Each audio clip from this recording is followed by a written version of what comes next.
Hey everyone, welcome back to my closet. Bethany Siggins here.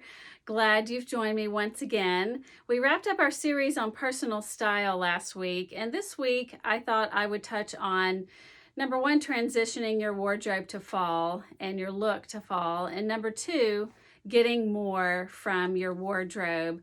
As I said in the close of my previous video, we really don't want to have to do a lot of shopping right now. We just want to see what we can work with in our closets already. I'm wearing an example of transitioning to fall, and what I'm simply wearing is a linen sleeveless tee and some cotton chinos, and I've got just a little leopard belt with it. And it's a little warm in Dallas still for a jacket or a cardi, but this one is t-shirt material, so maybe once it gets slightly cooler, I might be able to wear a piece like this in the morning. So really for fall, transitioning is more about changing the color palette, starting to wear richer colors on your face. Unfortunately, we're wearing face masks, so maybe the berry lip isn't going to get much mileage this fall, but maybe a really pretty smoky eye, some dark nail colors. And so this is, and just doing something lightweight like this for right now is really the way to transition. Using fall colors, pieces that look a bit fall, but are still light enough and in breathable fabrics that you can still function. So if you've not watched my previous videos, I think watching this one separate from those is totally fine. But getting the most from your wardrobe, number one, starts with making sure it's well organized, making sure that it's well edited, and also understanding your personal style. So if you have any questions about those types of things, then I would encourage you to go back and look at those and take the knowledge that you get from here as well as from the previous videos. So it's a all-encompassing experience for you. So as far as getting more from our wardrobes right now, something that I experienced actually back in the spring was just saving money by visiting my tailor.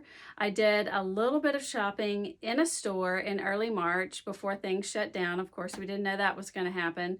But when I got home, I realized I actually had a few more pants than I realized from the previous season. When they've been tucked away for a while, your other season's clothes, we sort of forget.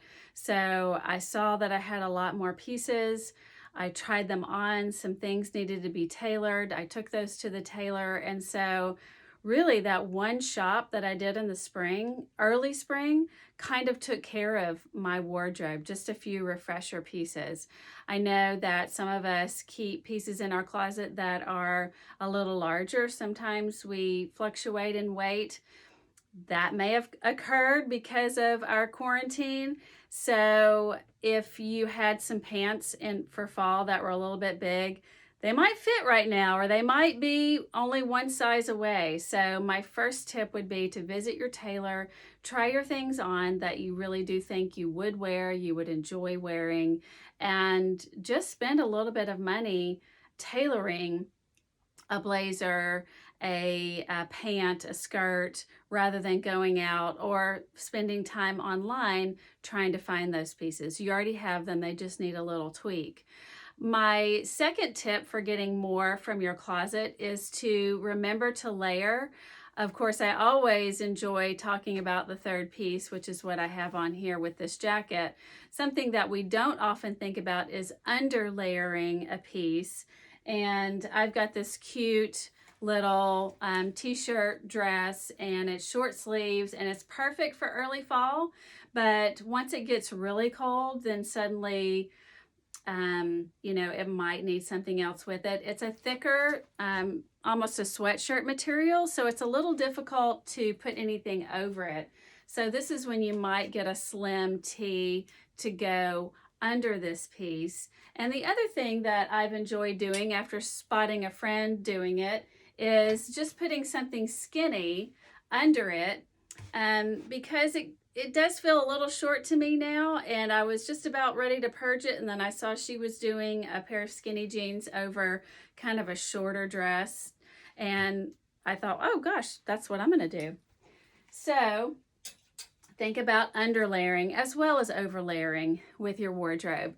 You're also going to need to maybe think about some new color combinations. And remember last week's video, we talked about color complements that are opposite each other on the color wheel.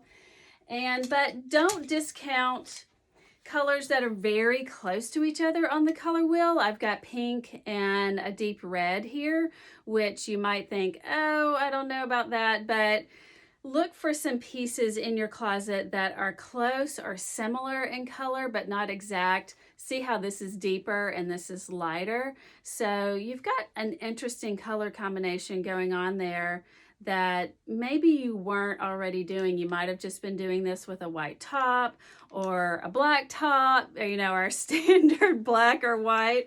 So think about that. The other interesting color combo is you see a lot of plum in the fall, a lot of burgundy, but again, another color combo that's a little bit close on the color wheel is violet and red. So that makes a really interesting color combination. And then I really like purple and blue, as long as there's a nice contrast. See, this is a lighter blue and then your deep plum together. So finding new color combinations, and you might even just print a color wheel so you can envision colors that are next to each other. But that's really going to help you stretch your wardrobe, because we all get into our little combos, right? And so we have to think outside the box.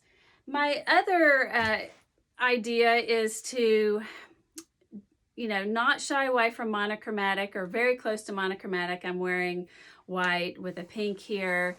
You know, I come from the school of your navies have to match and your blacks have to match, but that's not true.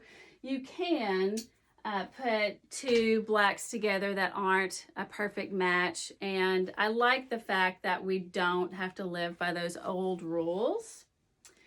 And speaking of rules, the last bit of advice I'd give you is to break your own rules. You might have simply always worn this with something really dressy. Well, why not try it with something sporty? Remember my advice last week about pairing style opposites? So think about the rules that you generally have in place when it comes to your wardrobe and try to break those. And I said it was my last bit of advice, but I would also encourage you to look for pieces that can be changed in some way. I have a pair of painted jeans. I've shown you these, or I've worn them in post before. So, you know, if you've got some interest in painting them yourself, maybe try that. Or if you know an artist that does this kind of thing, or if you don't, I can recommend who did mine. And you might try some tie-dyeing. Maybe you've got some white tops, some cotton tees or something that you're not using right now. So you could reinvent some pieces, make them into something that looks completely different, and then you start wearing it again. My last piece of advice is not to forget that our stripes and our checks, when it comes to blazers and trousers, if they're pretty blended, don't shy away from putting a pattern with them. So I have this really pretty pair of pinstripe trousers. Really hard to see the stripe, but I think sometimes we go, oh, I can't wear that with a pattern top. And you absolutely could put that. You just have to pretend like it's just a gray pair of pants, or you could put it with this jacket. So I'm going to stop there. A lot to digest here, but I will be back next week with comfortable and stylish shoes. That was one of the requests from a comment, and I look forward to chatting with you about that because it's kind of my thing right now. Talk to you then. Thanks for tuning in. Bye.